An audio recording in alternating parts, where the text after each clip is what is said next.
me for my voice, but I have never seen anything like it. Do you believe in miracles? Yes! Unbelievable. Hey, welcome to the show. Andrew Zimmel, your host as always. Very good podcast breaking down the life of Jim Thorpe with Kate Buford, a autobiographer. Her book, Native American Son, The Life and Sporting Legend of Jim Thorpe, is now out. You can go check that out. And here she is. Look, this is one of the better podcasts we've done. I'm very excited. Here's Kate. All right, on the phone line right now, author of A Native American Son, The Life and Sporting Legend of Jim Thorpe, Kate Buford. Kate, I've been looking forward to talking to you for a while. I'm so happy to have you on the show. Thanks for coming on. Well, I'm delighted to be here. Always happy to talk about Jim Thorpe.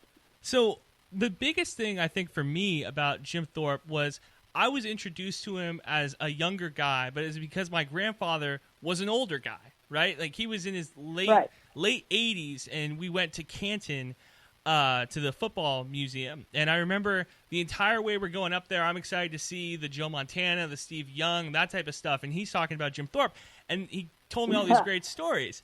So then I got to check out your book and kind of get to know a little bit more.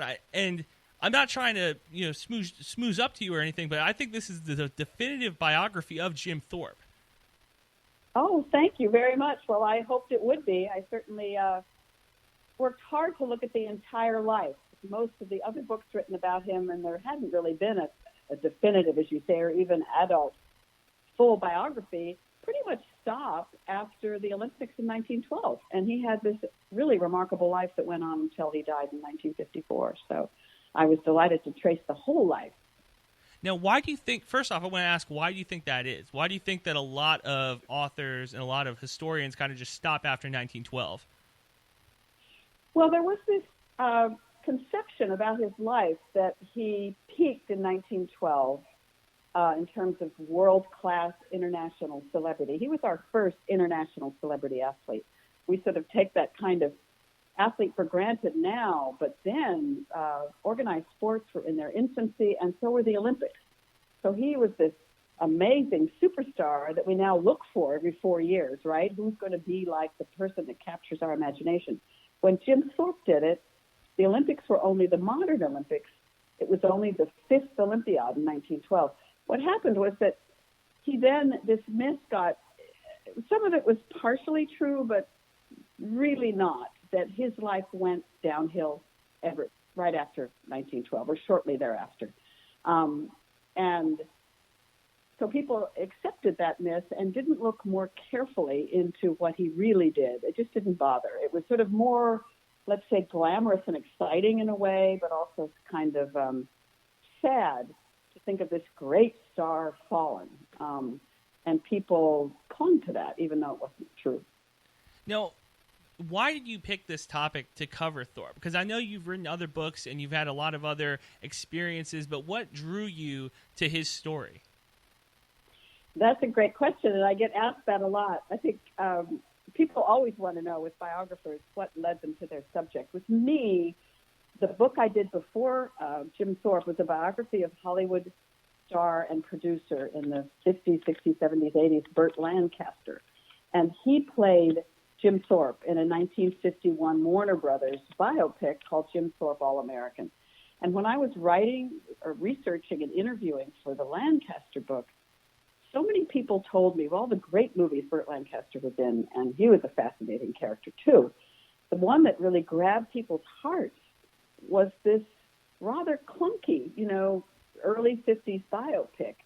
They just were so struck by the story of this man and his great ascension to the heights of sports and then the difficulties afterwards. And I was struck by that. Not just men said this, women as well would come up and say, that was the movie I could never shake.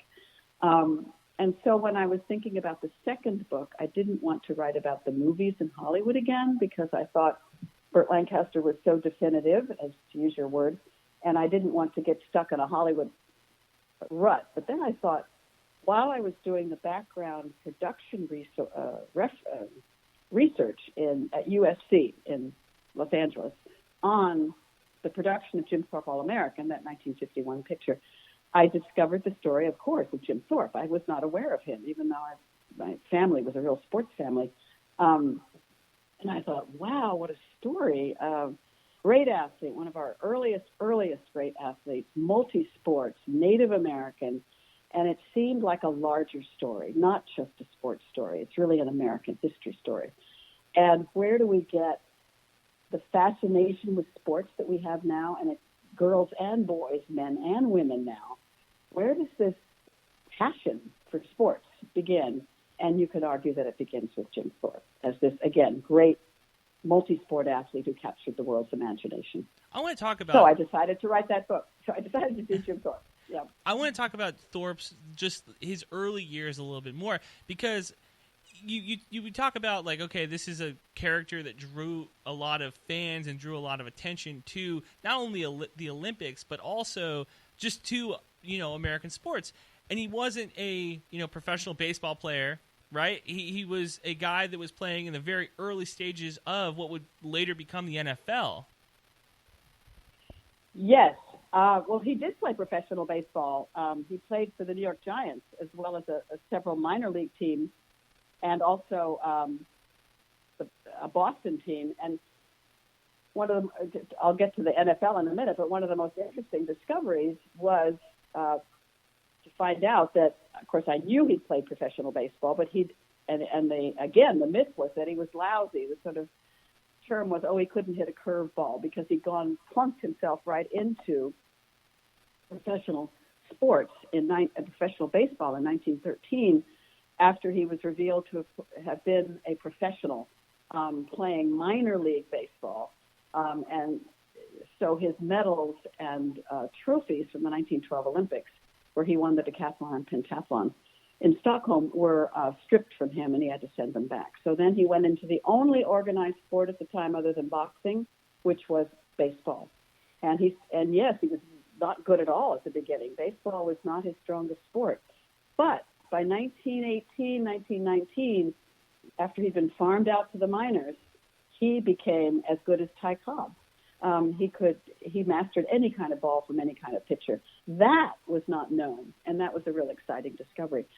But at the same time that he was playing professional baseball in the football season, he was playing professional football in Canton, Ohio, for the Canton Bulldogs.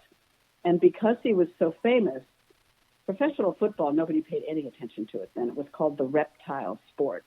And he coached and played for the Canton Bulldogs when professional football was trying to get its feet off the ground. And in 1920, they're celebrating the 100th anniversary this year. I'll be in Canton, actually, in June for that.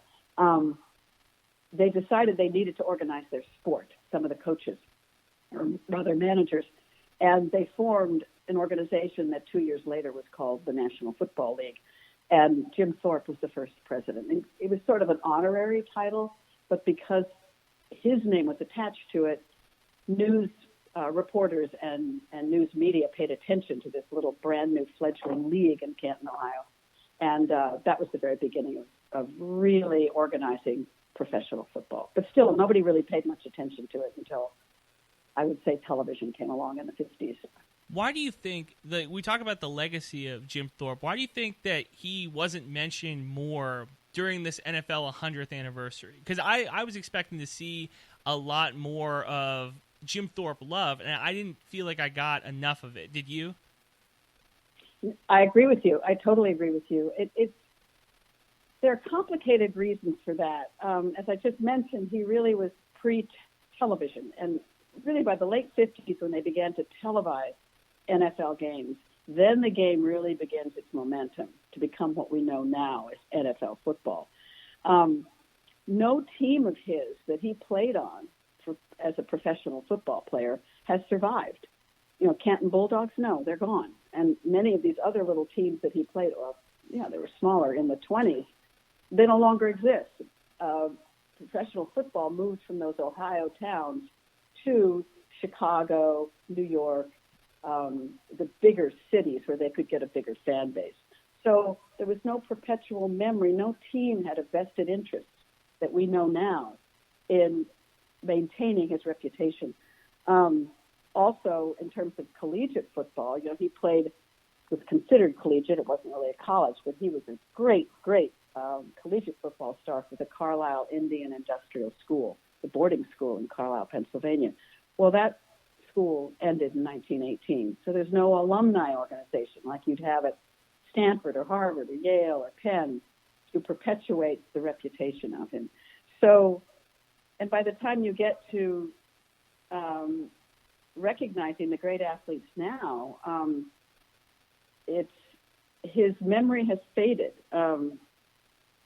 really far, and he was so early. I mean, we're talking 100 years ago, more than 100 years ago.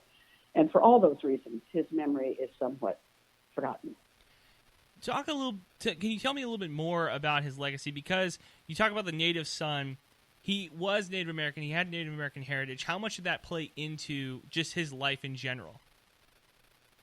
Yeah, that's a really good question, and it's difficult to answer, and there's probably no real definitive answer, I don't feel. I think he was part Indian, part Potawatomi was the biggest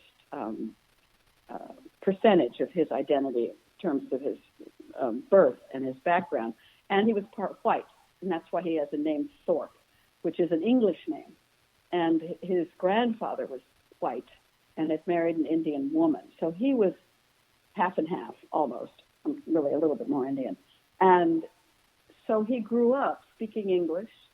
Again, we're talking very early Oklahoma history, where there were a lot of Indians, Native Americans, who spoke their native tongue, dressed in native dress. Jim Thorpe did not. So he was, as they would say now, assimilated to a certain degree. On the other hand, the love of physical activity, the love of hunting and fishing, which he loved more than anything, even football, all of those kinds of outdoor skills were like the air he breathed from the moment he was born. His father was evidently a great athlete, and they had a lot of Indian games that they would play at the big festivals. And so from a very early age, that Indian culture and identity permeated him. But he always lived half in an Indian world, half in a white world. And most of his adult life, he lived in the white world. So there's this phrase in the Native American community and historians, between two worlds. And in some ways, he was between two worlds. To answer your question even more fully and why I think there's no definitive answer, to me, he ended up being a bit of a mystery. There was a core Indian identity that I couldn't penetrate because I am not Native American. I'm not Indian. So I respected that core that I couldn't understand. But it was there all the time with Jim Thorpe. Do you think that he faced any discrimination in his time, being assimilated, but at the same time maybe not completely accepted by like multicultural standards? Yeah, that's complicated too. He's a complicated guy, or what happened to him is complicated. No, I think, again, part of the sort of myth was that he was unfairly stripped of his medals after it was revealed that he had played professional minor league baseball, not semi-pro baseball, as many people say. It was really minor league in the Carolinas in 1909 and 1910. He left Carlisle School never intending to go back. He wanted to be professional. He wanted to be scouted and get into baseball. He'd been at Carlisle. He was in his 20s by this point. He was ready to make a career in professional baseball. And so he deliberately left, deliberately signed up as a professional. So he was a professional. He was not an amateur when he competed in the Olympics. Nevertheless, in many ways, because he was more or less assimilated, spoke English, his father was, half white, half Indian, and he didn't look particularly Native American or Indian because of this white influence in his background. And he was such a superb athlete that I've always felt, and I've said it in the book, that his athletic skill trumped his Indian identity in the eyes of the white world. So, and keep in mind, too, that we're talking about an era 100 years ago where everyone who wasn't WASP, white Anglo-Saxon Protestant, was discriminated against or made fun of in one way or another. Italian, Greek, Irish, Jewish, Asian, all of them were considered less than the ruling white elite. So, and that's also one of the reasons I think people passionately clung to his memory for a long, long time, because they identified with the fact that he was one of these minority groups, even though he was not specifically, I don't think, discriminated against overtly.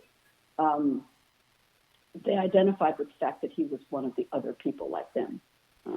But by and large, no, he had his own demons to contend with, and I think that's really important in understanding his setbacks as much as any other discrimination. Well, let's segue right into that then. What can you tell the audience, maybe somebody who doesn't know or hadn't kept up with Jim Thorpe the way that maybe you or I have, what can you tell them about the personal demons that Thorpe had to go through and deal with? Well, it goes back to what I was just talking about in part, this between two worlds. You know, he grew up on a reservation in Oklahoma and then got shipped off to this Indian boarding school in Carlisle, Pennsylvania, the famous Carlisle Indian Industrial School, which was really just a trade school that went up through grade school level. And he was one of the pampered athletes there with his coach, Pop Warner, the famous Pop Warner, who went on to become a great collegiate coach. And so he then gets, when the scandal breaks in January of 1913, a reporter reveals that Jim Thorpe, the great Jim Thorpe, the great Olympian who's fed it all over the world and is just this phenomenon, was a professional. He should, and was not an amateur, so there's no arbitration courts, nothing like that then. He is stripped of his medals, but rightfully so in many ways, because he had played professional, and that was the crazy amateur rules of the time. He then gets dropped into Major League Baseball. Pop Warner negotiates a contract with John McGraw, the sort of pugnacious, difficult manager of the New York Giants, who wants him for what's called then the advertising value, the publicity value. You know, he'll get this great athlete that all the other teams wanted just because they assumed he could learn baseball, because he was good at everything else. And he hadn't been that good when he was in the minor leagues in North Carolina. Anyway, so he gets dropped into New York, and the New York Giants at that time were sort of like the Yankees a few years ago. They were brash, they were the best, they were difficult, they picked fights. John McGraw was a very difficult manager. Thorpe never got along with managers or coaches that well, and Pop Warner knew how to kind of coddle him along. But when he hit the New York Giants, and he couldn't hit a baseball, he didn't know. Baseball's different. I remember Frank DeFord, the late great Frank DeFord, sports writer, told me that baseball's different. It's that little white ball, and Thorpe had an eye operation. It was an eye infection that came from unclean towels and things at Carlisle. It's very common in Indian boarding schools. And he'd had an operation. So his surgeon much later said that he thought that operation affected Thorpe's ability to see that baseball coming through the air. And he played out in the field. So he went through a very, very tough period there. And he also, but again, this is a part of the myth, and some of it's true, the alcoholism was a label that got alcoholic, that got tagged onto him, and he definitely drank, and he definitely couldn't hold it very well. But, and I'm sure most of the people listening to your podcast will agree with this, at least I think that they would, that men drank a lot back then. I mean, we would be, yeah, right? We would be really kind of horrified at what they could put away. So there was this stereotype that Native Americans drank too much, couldn't hold their liquor, were drunks. There are many, many historical reasons that go way back that we don't have time to go into. But in terms of Thorpe, yes, he did have a problem with alcohol, but he also could not drink at all. And the problem really more was, I think, his pugnacious attitude toward managers, anybody telling him what to do. So he goes loggerheads right away with John McGraw of the New York Giants. who was a very micromanager type of manager. He would tell you how to hold the bat, how to swing right when you're trying to do it in the middle of a game, and that drove Jim crazy. So his frustration in 1913 until the end of the teens, when he goes out of professional baseball, was a really hard time for him. He's playing two sports, professional football, and then professional baseball. He's getting better and better and better as he goes along at baseball. He's married, he's having kids. That was a very tough time. And yet, as I said, he learned how to hit just about anything in baseball and is building up the Canton Bulldogs at the same time. So you can see the stereotypes that would say, oh, he's going to the dog. But no, he's hanging in there. And I think the word that I keep thinking of with Thorpe is perseverance. He had an inner strength that I don't think was recognized. And then he goes on, and we can go on with the rest of his life. But that immediate decade after he was stripped of his medals and the huge scandal was a very hard time for him. I want to get into the Olympics. What was the most interesting thing you learned while researching the 1912 Olympics? Whoa, that's such a rich field. I would say this. One of the most interesting things, there were many, many firsts at that Olympics. And the most important thing, though, was that the prior four Olympiads, because they were trying to revive the Olympic Games, which had been, moribund since the ancient Greeks. They wanted to revive it, and they had this, the people who were trying to revive it had this very optimistic idea that sports would replace war and that people could take out their aggressions on the sports field. So that was one of the really big impetuses for starting the Olympics. But like any startup, and of course it's 4 years between each one, each of the previous Olympics to the 1912, the fifth Olympiad, were really plagued with snafus, badly organized, there were mistakes. The modern Olympic movement was sort of teetering.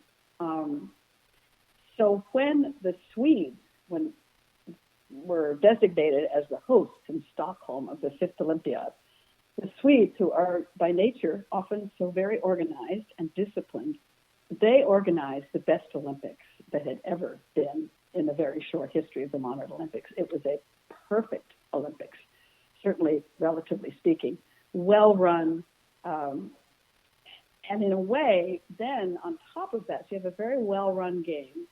Then you have this phenomenal athlete who comes, and no one's paying much attention to him, but he comes, Jim Thorpe, comes across on the ship that was outfitted for the athletes, comes into Stockholm.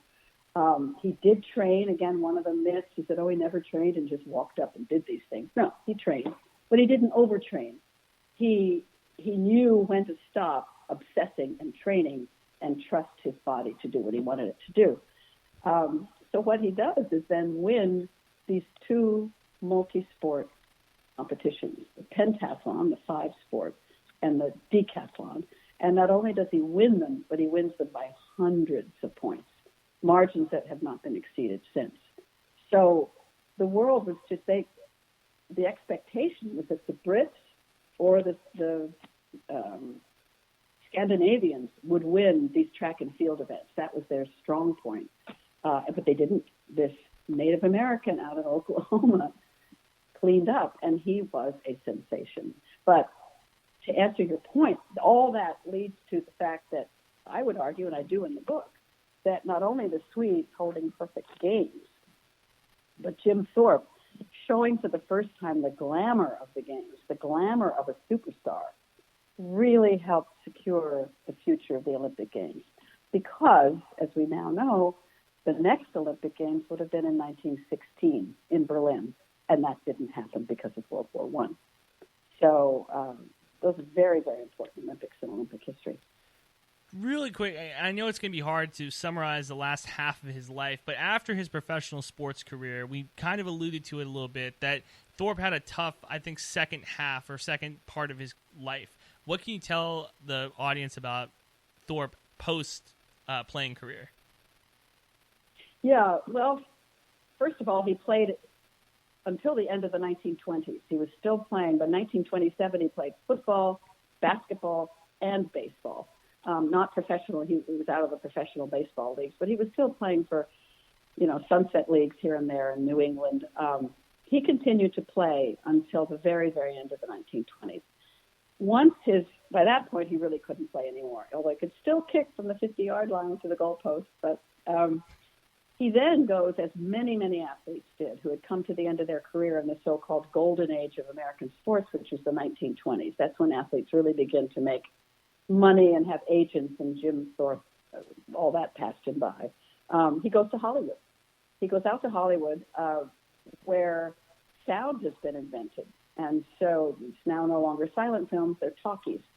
And the sound revives the Western. So now you can hear the galloping horses' hooves and the thunk of the arrows and the crackle of the rifles. And he and thousands of other Indians come to Hollywood. Again, it was the Depression, 1930, 31, 32, looking for work in the movies. And he, because of his name too, they put his name on the advertising for the movies.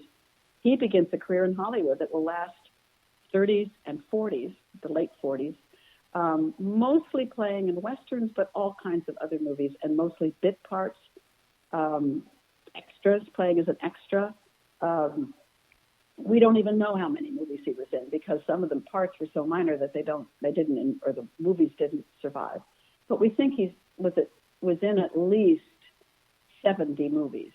And then he also, and this is really important, he formed a casting company to pressure the studios to cast real Indians, not Mexicans and Greeks and people who looked vaguely Indian, but cast real Indians to play themselves in the movies. And he became, while he was out there, a real spokesman for his people, and became involved politically as well as trying to get them work. So it's a very productive, and that was a very interesting part to research, that whole life in Hollywood. Before I let you go, I got to ask, has there been an athlete before or since that had such a rich story as Jim Thorpe? I'm sorry, could you say that again? Has there been an athlete before Jim or after Thorpe? Has there been anybody with as rich of a story as his story? Oh, that's a good question. Oh, well, I would say as a writer and a biographer, everybody has a story. No, I think, well, I can't say not as rich a story. There's so many rich stories. But I would say the particular combination of factors with Jim Thorpe, his early status as one of our great first athletes, he became the gold standard for your grandfather, for all those grandfathers out there and great-grandfathers. They carried that myth in their heads. He represented that more than anybody else, I think, ever has. And his status as a Native American coming out of that culture, he is so important to that culture, to those people now. So I think his blending of American history and sports, which is why I wrote the book, I'm not sure that any other athlete, Muhammad Ali maybe, but he wasn't a multi-sport athlete. Thorpe's story is unique. I think there isn't any, to answer your question, quite like his. I want to thank you so much for coming on with me. Can you tell everybody where they can find your work and what else you have coming down the pipeline, if anything? Great. Yes, you can find my book, Jim Thorpe, Native American Son, The Life and Sporting Legend of Jim Thorpe, is available online, Amazon. Order it from your local bookstore. It's out in paperback now, which is a really nice cover of his Olympic status. It's great. And I have, at the moment, what I'm working on, another biographer and I formed a company 4 years ago, which has been a huge success, called Biography by Design. And we do apply our biography skills to so-called ordinary people, not celebrities. If your family or you or a company or nonprofit want to write a history and find a story, we are the people you should call to help. And we've had amazing success. It's been great. Thanks so much for coming on with me. Okay. Thank you, Andrew. Hey, that's going to do it for the show. Thank you so much for tuning in. Thank you again for Kate Buford for jumping on and talking to us about Jim Thorpe. Very incredible story. an incredible biographer. If you haven't picked up her book, you need to go check it out from your local library or, like she mentioned, your local bookstore. Before I let you guys go, I want to talk a little bit more about another legend. March 6, 2006, the sporting world lost a legend in Kirby Puckett, who died of a stroke. He had a stroke earlier in the week and ended up passing away on March 6, 2006. Why does that matter? Well, we're coming up on the 30th anniversary of the Minnesota Twins championship next year, and every year around this time, I want to reflect on what Kirby Puckett did for the Minnesota Twins. One of the, if not the greatest twin ever. It's very hard to kind of cut that down. Baseball's been around for so long. We talk about it all the time, how baseball, America's pastime. But Kirby Puckett did something that nobody else in Twins history had done. He was the leader of 2 World Series championship teams. The Twins have not played in a World Series since Kirby has retired. He was one of the most smiling and one of the, if you talk to Major League Baseball players around that time, one of the better, just genuine guys in the league. Always had a smile. Multiple time or batting title, 10-time All-Star, 6-time Silver Slugger, the ALCS MVP.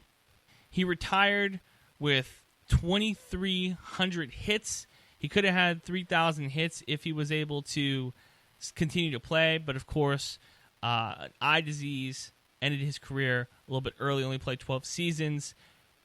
Like I mentioned, one of the best souls in professional sports and a certified Hall of Famer. So, March 6, 2006, we like to think back and remember Kirby Puckett. That's going to do it for the show. A lot of content out right now. Film Friday, we did The Invisible Man. We had the, ironically enough, AL Central Division.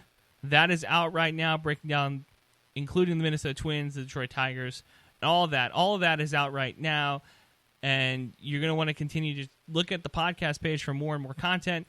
Thank you again to Kate for coming on. Thank you guys for listening. I will talk to you next week.